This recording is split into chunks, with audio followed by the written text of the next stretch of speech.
Descontos especiais para transferidos. Vem pro Easy. A Proteus, moderna empresa especializada em medicina e segurança do trabalho, está preparada para atender e implantar as necessidades de saúde e segurança do trabalho e do e-social na sua empresa. Acesse proteusmedicinadotrabalho.com.br ou ligue 2725-0878 e conheça todas as soluções inteligentes que oferecemos. Proteus, qualidade reconhecida e certificada ISO 9001-2015.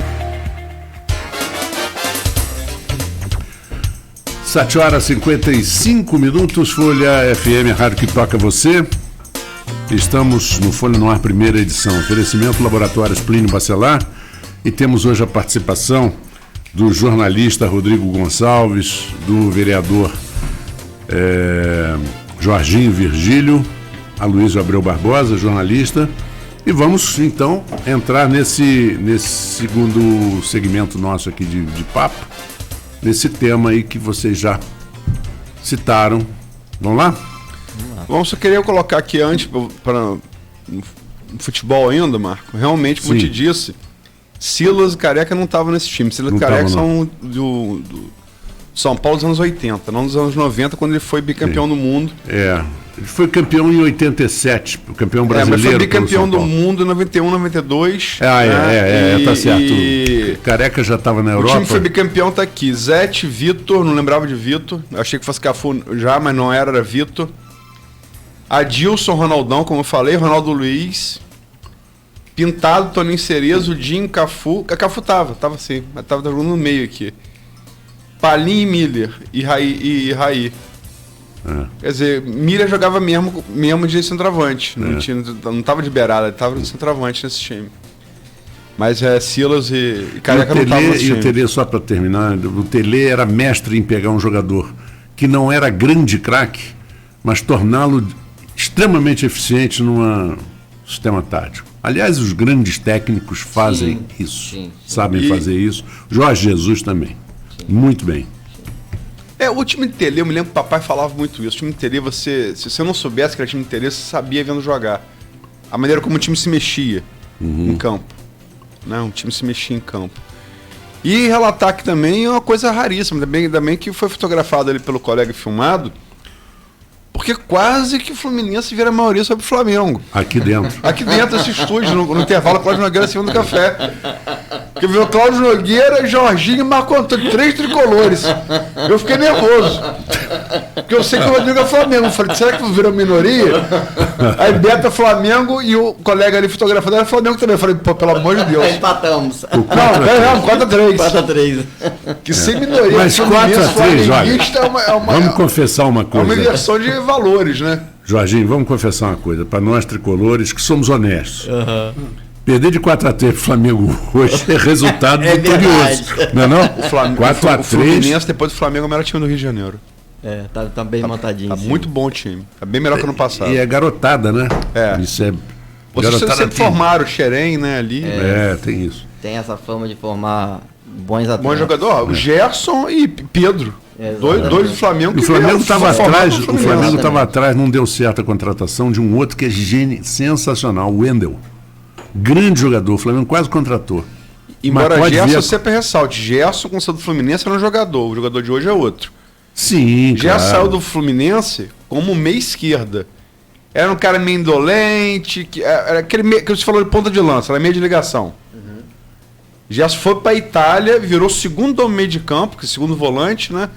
Aprendeu a marcar futebol italiano, né? Cultura defensiva. Gerson hoje é outro jogador. O Gerson que saiu do Fluminense não é o Gerson que voltou da Itália. Até em posição, né? Eles são características diferentes, posição de campo diferente.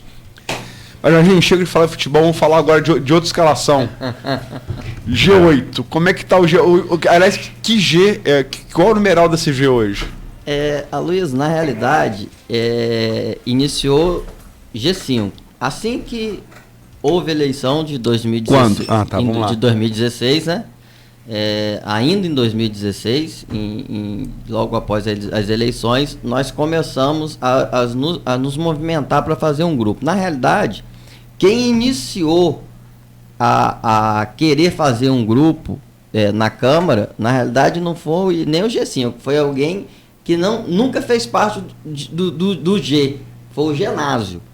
Eu Nunca fez parte. Só no nome. Só no nome. Sim. G. Eu fui, assim que eu ganhei a eleição, o primeiro vereador eleito a ir à minha casa me fazer uma visita para a formação de um grupo foi o Genásio. Mas esse grupo que seria formado através do Genásio não foi à frente e acabou se juntando eu, Igor Pereira, Enoque Amaral, Silvinho Martins e Marcelo Perfil. Esse grupo acabou começando a se reunir na sala da minha casa, né, no Alphaville, e se consolidou. Antes mesmo da gente tomar posse, nós recebemos o G5 na minha casa. O então prefeito, na época ainda não tinha tomado posse, o Rafael Diniz, junto com o então, futuramente, presidente da Câmara, Marcão Gomes. Né? E eu estava me lembrando que quando a gente ganha eleição, isso é comum no mundo inteiro, você buscar espaço político dentro do governo que você faz parte. E eu estava lembrando, depois dessa... Que naquele momento ele não fazia parte, na verdade, né? Sim, nós não fazíamos parte. Na realidade, nenhum de nós tínhamos sido eleito na coligação do prefeito Rafael Diniz. Não é? Com exceção de Igor Pereira, que estava na coligação de Caio, todos os outros estavam na coligação de Chicão. Não é? E naquele momento, a gente buscando espaço para o G5... Só para fazer um parênteses, Igor estava, porque Igor na época... aliás, Igor até hoje é do PSB, mas quem na época do PSB é Juviana, que era vice de Caio. Por isso que Igor foi, só para abrir esse parênteses. Exatamente. Então, eu me lembrei, depois que o prefeito Rafael Diniz convidou a Câmara oficialmente para uma reunião que está para ser marcada, eu me lembrei que naquele momento ainda, antes da gente assumir, o G5 pleiteou indicar alguém para alguma secretaria ou para alguma superintendência, e eu me lembro bem das palavras do prefeito Rafael Diniz.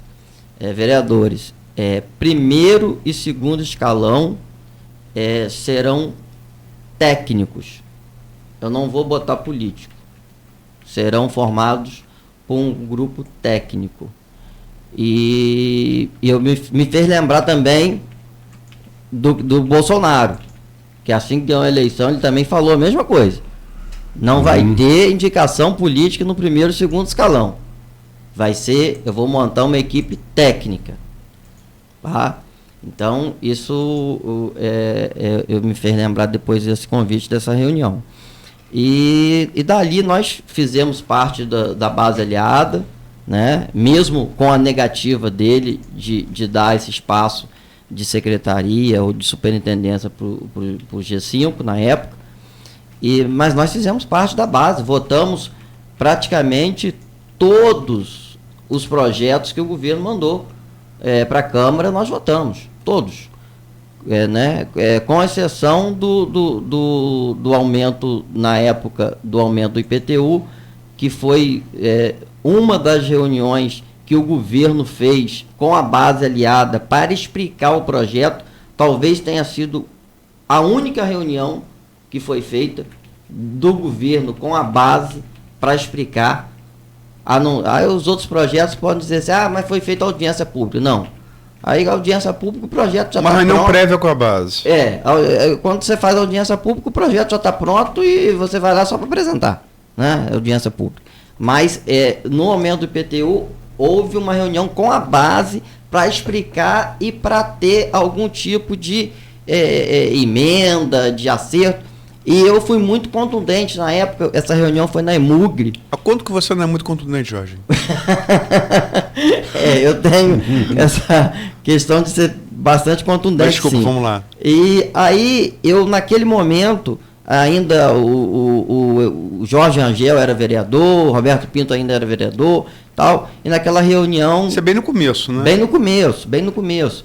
Aí na reunião estava o Vigan, estava o... Leonardo Vigan da Fazenda. Estava o Felipe Quintanilha, que era do controle na época ainda, e estava o Fabão, que era o secretário de governo. Fábio Bastos. É isso, Fábio Bastos. E eu fui muito contundente e disse que eu não votaria naquele aumento de IPTU da forma que estava sendo feita. Porque eles estavam fazendo uma projeção por áreas. A Pilinca, por exemplo, iria aumentar 400% o IPTU. A minha região do Parque João Maria e Alphaville ia aumentar 300%, 400%. Eu falei assim, eu não vou ter como sair de casa se eu votar nesse projeto. E falei que eu não iria votar no projeto.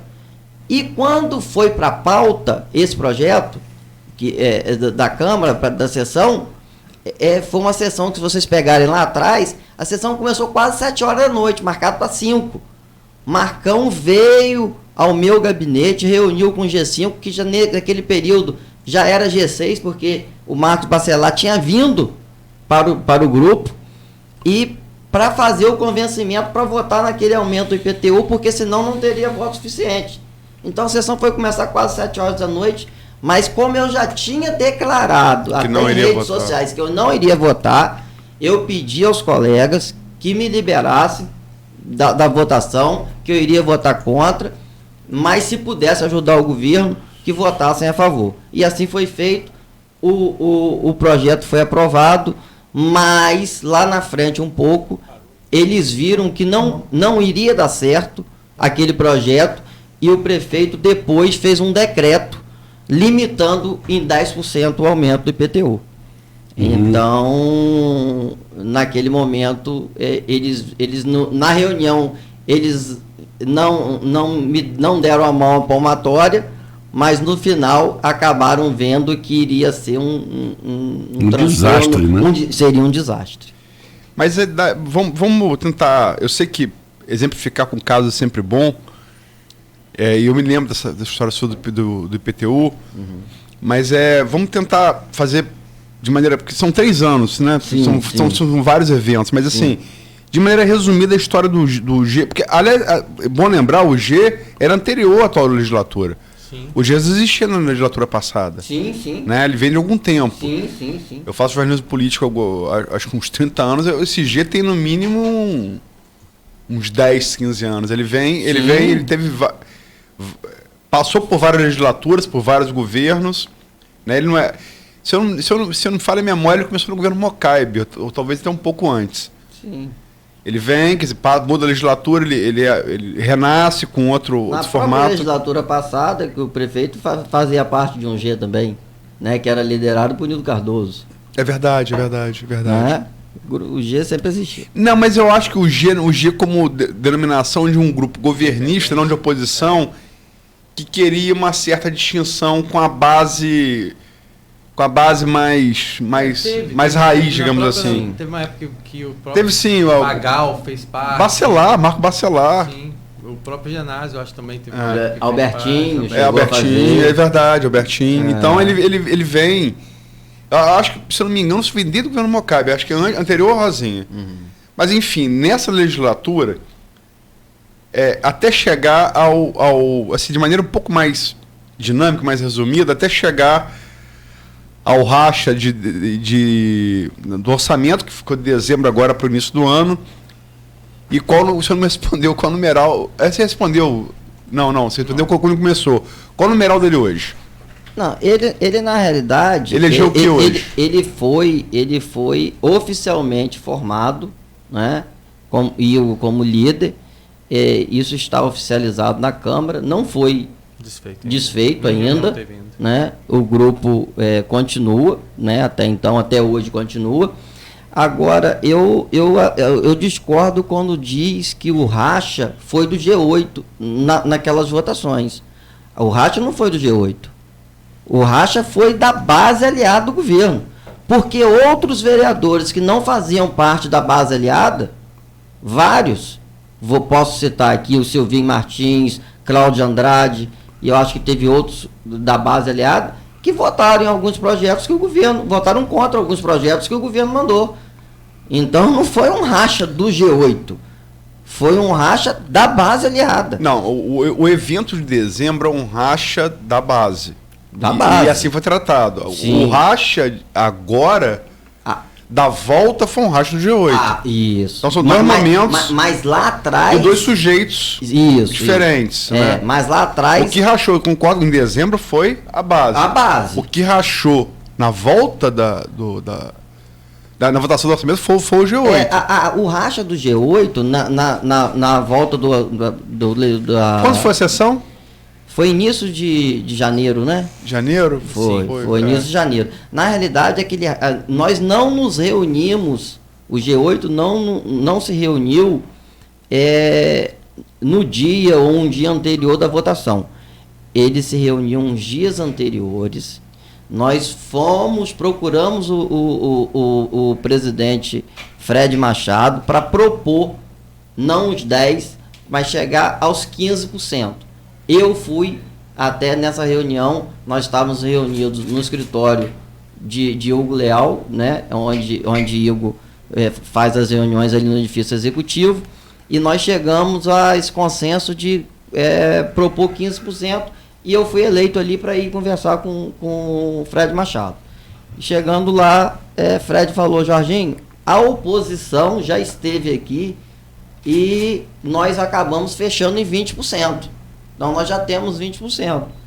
Aí eu liguei o pessoal que estava no edifício executivo, atravessa a rua, vem aqui para a sala do presidente, porque ele já tem 20% aqui proposto pela oposição. A costura só para relembrar que foi dito aqui no programa, tanto por Fred quanto por Vladimir, uma costura que foi uma conversa de Fred com Álvaro, vereador Álvaro, e a partir daí uma ligação ao Vladimir, isso foi costurada nessa ligação de Fred com Vladimir, com Álvaro intermediando a conversa. Porque na realidade o próprio prefeitável Vladimir, ele pensou: poxa, numa eventual eleição minha, como que eu vou... Exatamente. Como que eu vou administrar com 10% quando minha mãe administrava com 50%? Então, houve uma questão política. Só também para colocar para o ouvinte, que às vezes essas coisas de orçamento fica muito estanque, o remanejamento. Sim, né? sim. Estamos falando você pega o percentual total do orçamento, quanto você pode remanejar sem passar pela Câmara. Sim. Executivo. É mais ou menos a discussão que está tendo agora do governo Bolsonaro, como você fez a analogia anteriormente. Só colocar uma coisa que o Jorginho sempre colocou para mim desde o início, quando se questionava em relação ao G8. Quando o G8 se reuniu pela primeira vez, o vereador, o Jorginho, sempre se posicionou em relação a que ele fazia parte da base do governo e que assim seria. E quando o G8 se formou, isso foi respeitado. O G8 surgiu com um caminho de diálogo que muitas vezes faltou com o próprio governo, com o próprio secretariado. O que eles queriam ali, de uma certa forma, era discutir ideias que muitas vezes não existiam com a própria base do governo, com os próprios secretários. Vou fazer um debate aqui de você e Baixos. Aí, o que aconteceu? Foi se colocado, cada um tinha seu posicionamento, algumas pessoas já estavam dispostas a rachar com o governo, e Jorginho desde o início se colocou que ele seria base do governo. Então, assim foi conduzido o G8, de uma forma respeitosa, onde um respeitaria a opinião do outro, mas que em pautas em comum, sim, seriam colocados tentaria sim chegar ao consenso. Agora, tentar chegar ao consenso não quer dizer que esse consenso vai existir em todo momento. Exato. O que existiu ali... O próprio Rafael diz isso. Exatamente. O que existiu ali foi uma proposta de chegar a um consenso de um voto único. Agora, o que aconteceu foi que chegou-se na sala de Fred Machado, se discutiu uma coisa, ficou acertado aquilo dentro da sala do Fred Machado, o acerto é um acerto verbal, obviamente, sem nenhum tipo, como muitas vezes as pessoas tentaram colocar que era uma negociata, os vereadores queriam negociar determinadas situações com o prefeito, por isso queriam amarrar o prefeito, e o que se foi colocado ali foi apenas um acordo verbal de que, sem nenhum tipo de garantia, sem nenhum tipo de benefício, que se ia exonerar B, exonerar C, D, de não sei quem, isso não foi discutido em nenhum momento. O que se foi discutido era isso, que o orçamento não teria condições do prefeito trabalhar com 10%, a G8 naquele momento queria 15%, só que a oposição já tinha colocado 20%. Então tá bom, já se colocou 20%. E teve gente do G8, que eu não vou citar nomes, que falou até 25%, né? Sim, para tentar fazer um diferencial. Aí já teve o entendimento de 20%. Aí depois, no dia da votação, alguns membros do G8 falaram, não, nós vamos manter os 10%. Eu falei assim, não foi isso que foi acordado com o presidente. Eu vou manter o que foi acordado com o presidente. Como teve gente G8 que falou em 25% também. Não, e na verdade... Comigo não chegou, não. E na verdade... Essa informação de 25%, não. E na verdade... mas teve. E na verdade, o que se foi colocado, discutido, era a questão dos 10% e não a reprovação do orçamento. Não, a discussão inicial não era da reprovação do orçamento. Não, virou queda de braço a parte do relatório da Comissão de Constituição e Justiça da Câmara, CCJ, quando falou que... era inconstitucional. E tal. E não quis colocar para ser votado. E aí houve impasse. Ali foi a grande questão. Sim. O parecer da CCJ. O parecer da CCJ foi a grande questão. Né? Porque o parecer da CCJ... você consultando qualquer advogado aí que entende um pouquinho de lei orgânica e de regimento interno, aquela emenda nossa deveria ter sido votado, apreciado pela Câmara. E como a CCJ sabia, o governo sabia que se botasse para ser votado, iria ser aprovado os 10%, eles preferiram dar um parecer contrário, dizendo que era inconstitucional. Aí acabou tendo aquele desgaste todo. E a mobilização que existiu depois disso, que infelizmente não existiu quando o orçamento foi para a Câmara. Depois se teve um diálogo mais aberto, mais franco, né? De que faltou talvez naquele início. Se não for perfil fake, imagino que não seja, tem a foto. Verdade, o Machado está participando aqui no comentário na rede social.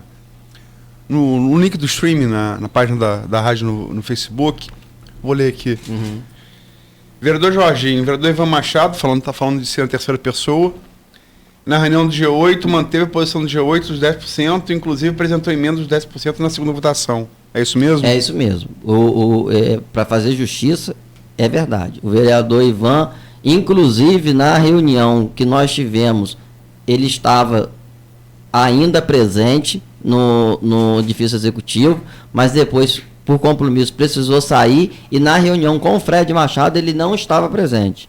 Então, ele desde o início e foi até o fim com os 10%, assim como Joilson, assim como Igor Pereira e outros membros do G8 ficaram com os 10% até o final. Rapaz, pena por conta esse artigo 5º da Constituição Brasileira protege muito jornalista, que é o sigilo de fonte, né? Mas ele também tem uma contrapartida. Como a informação é em off, eu não posso falar que falou em 25%. Mas que eu afirmo que teve gente de 8 que falou o complicado é quando você não dá o nome, sim, todo mundo pode ser, mas assim, confirma a informação. Que teve vereador do G8, eu não posso dizer o nome porque não foi facultado pela fonte. O Rodrigo sabe que eu não posso fazer, ela fica amarrado. Aloysio, mas teve. O que faltou e... Mas eu concordo quando eu não falo o nome... pode ser qualquer um, então mas o que houve. O que falta no tá. Eu não confesso que eu não chegou no meu sim, conhecimento. mas as pessoas que você não soube disso? Não soube que alguém do G8 propôs 25%. Realmente eu não soube. Mas desculpa, vamos lá.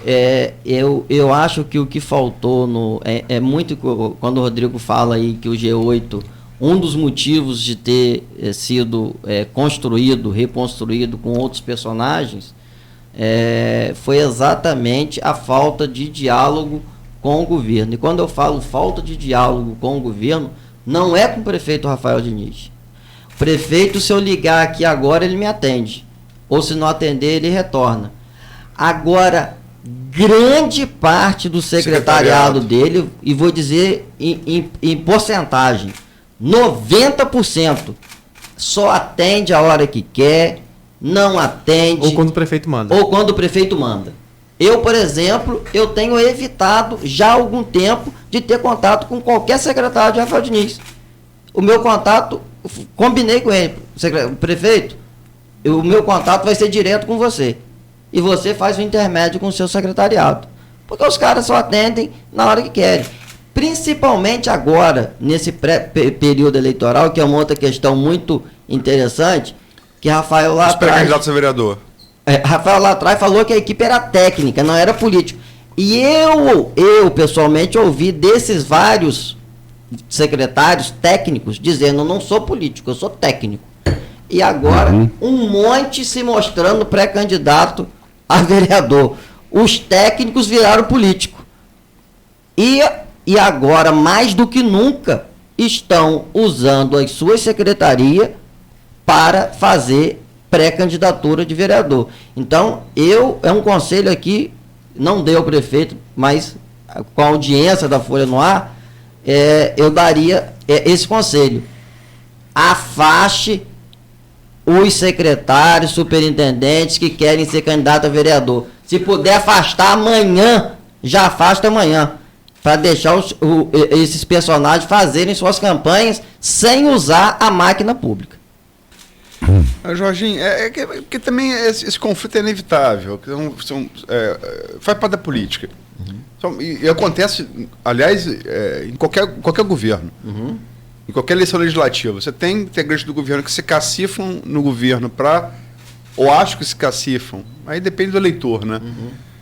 Para haver mandato legislativo, e quem está com mandato legislativo, né, isso entra em choque. O mesmo interesse, né, pela minha vaga, vai haver choque. Sim, e não é ilegal que o cara que era técnico e passou a ser político querer pleitear uma vaga de vereador. Claro que isso não. É normal, natural. O que não pode... É quando o cara deixa de entender o vereador porque é pré-candidato. E muitas das vezes indo até em cima de pessoas ligadas ao vereador, pô, fica comigo e tal. Então, é uma coisa que eu acho que dentro da política existem limites.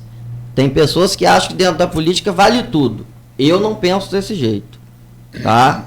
Eu acho que dentro da política tem que existir, assim, a ética, o respeito, mas tem pessoas que, infelizmente, ética e respeito eles colocam no bolso quando chega o período eleitoral e bola para frente. A gente acabou adiantando aqui, né, do G8 para o tema do último bloco, que seria eleição municipal. A gente está falando sobre eleição municipal aqui já. Marcos, você quer... eu ia pedir a vocês agora. Fazer intervalo e... Para exatamente deixar... Eu queria antes uma última... Então o G8 ele continua 8? Sim, continua 8. Inicialmente sim, né? Inicialmente sim. E oficialmente, inclusive. Mas em relação a... Nós não tivemos mais reuniões. Sim, mas em relação ao que houve ontem, por exemplo, que você começou falando aqui, foi uma clara utilização eleitoral de uma bandeira, no caso o heliporto. Como é que fica o G8 em relação a isso? Quer dizer, um grupo do G8 está com o Caio, inclusive seu presidente, né, numa aliança aí costurada por Rodrigo Bacelar, né, deputado estadual, habilmente costurada, eu acho que faz parte da política, teve aqui também falando sobre isso. E outro grupo e outra parte está com o prefeito. Como é que fica isso até outubro? Quer dizer, não fica meio... Não é meio inconciliável isso? Sim, eu acredito que pode ser que fique inconciliável, sim. Já está? Bom, até o momento não. Até o momento eu acho que a gente pode caminhar, porque o grupo, além de ter sido montado para que tivesse mais respeito, principalmente do secretariado, né, fosse ouvido com mais respeito, ele também foi montado para um eventual segundo turno. Tá? Então... pode ser que o grupo vá à frente, sim, até o pleito do segundo turno. Aqui o vereador Ivan Machado de novo. Obrigado, vereador, pelo esclarecimento da verdade. Em todo o tempo mantive a posição dos 10%, aí em caixa alta não é fake. Vereador, infelizmente não tem como saber se é fake ou não, né? Disse aqui que achava que não por ter uma foto. O vereador Jorginho confirmou essa informação, que eu não tinha acesso a ela até então. E nós temos aqui, Jorginho é um cara muito ativo em redes sociais, centenas de comentários. O único que eu parei aqui para ler foi o seu. Sim. Por ser alguém de mandato e por ter informação pertinente de entrevista. Então, não precisa usar o caps lock não, vereador. Calma. Calminho. Tá bom? Mas obrigado pela participação. Vamos partir para o próximo bloco. Antes de entrar no próximo bloco, só quero dizer uma coisa aqui. Nos dá bom dia o querido ouvinte, que é constante ouvinte, Marcelo Almeida, que é o diretor da Escola Técnica Agrícola, Antônio Sardo. E ele fala assim, retornando ao que a Luiz falava da origem dos clubes, o apelido Timão da Sociedade Esportiva Corinthians Paulista tem origem nas regatas do Tietê.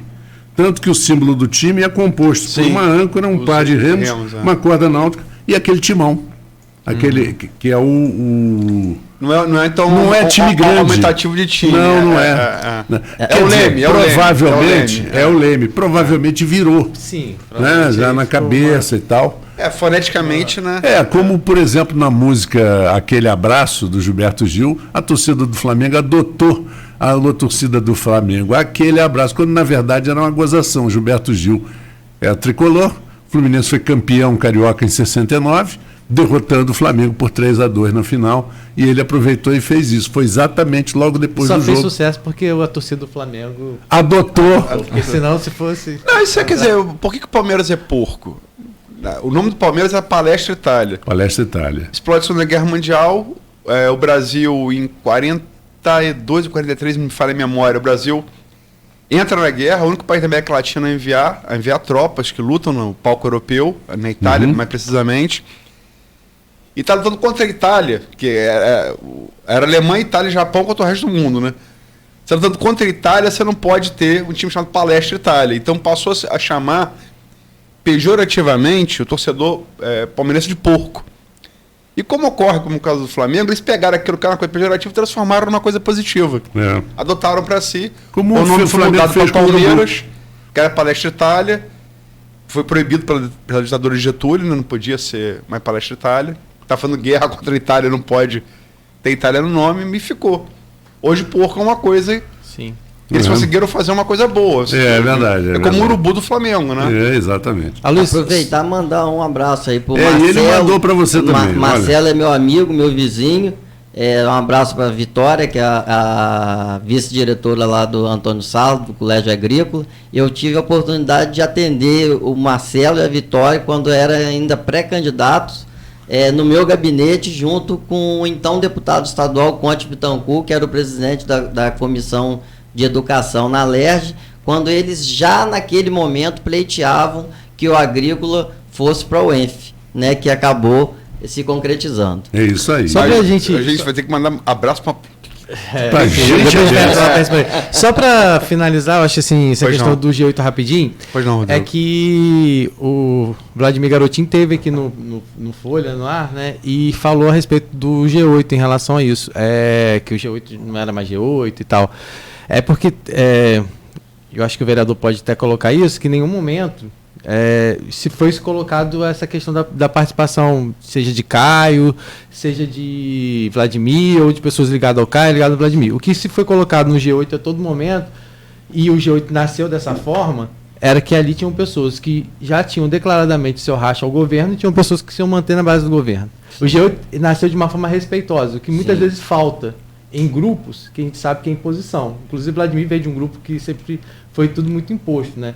E o G8 nasceu de um grupo onde todo mundo se colocou, que cada um teria um seu posicionamento, mas que em pautas comuns iriam se discutir, né? Não existia uma imposição. Então, talvez isso que causa estranhamento a algumas pessoas é exatamente isso. O G8 ter essa liberdade de se dialogar e de, se não chegar a um consenso, apesar de ser um grupo, e quando as pessoas entendem que grupo as pessoas, né, têm um pensamento para se chegar a um consenso, mas esse consenso pode não existir, e foi isso que aconteceu. O G8 nasceu de pessoas que não estavam satisfeitas com algumas posturas do governo, mas que não seria declaradamente oposição ou declaradamente situação, ficou-se em aberto isso dentro do grupo.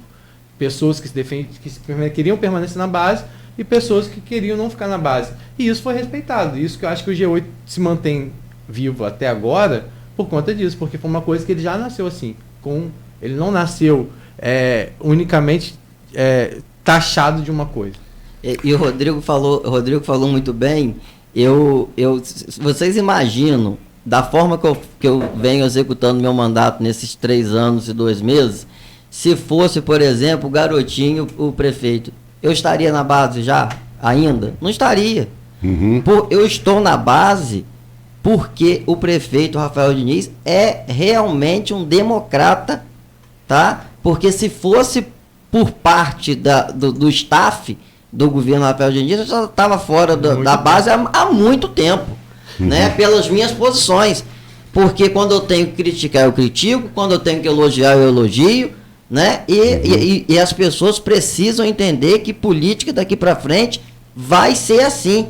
Esse negócio de base, ser base de olhos vendados e aprovar tudo que chegar e não ter opinião própria, isso vai acabar. O cara que é oposição, ser oposição a tudo, até aquilo que é a favor do povo, não, mas eu sou oposição, o projeto é bom para o povo, mas eu sou oposição, vou votar contra. Isso vai acabar.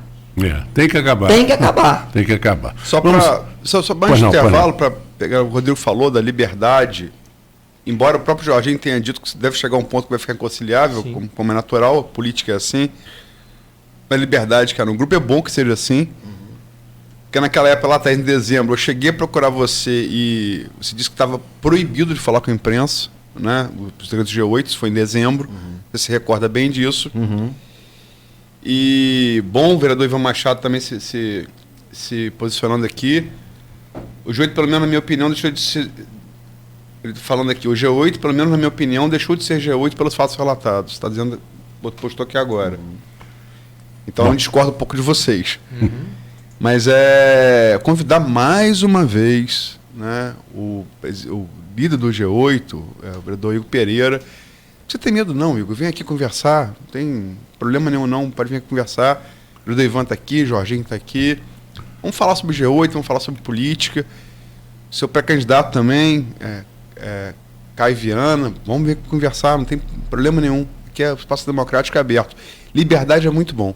Muito bom. Vamos ao intervalo, então voltamos em instantes com o último segmento da entrevista, do papo, na verdade, aqui com o Rodrigo e com o Jorge. A rede de drogarias Leopoldina, hoje com 10 lojas, é uma das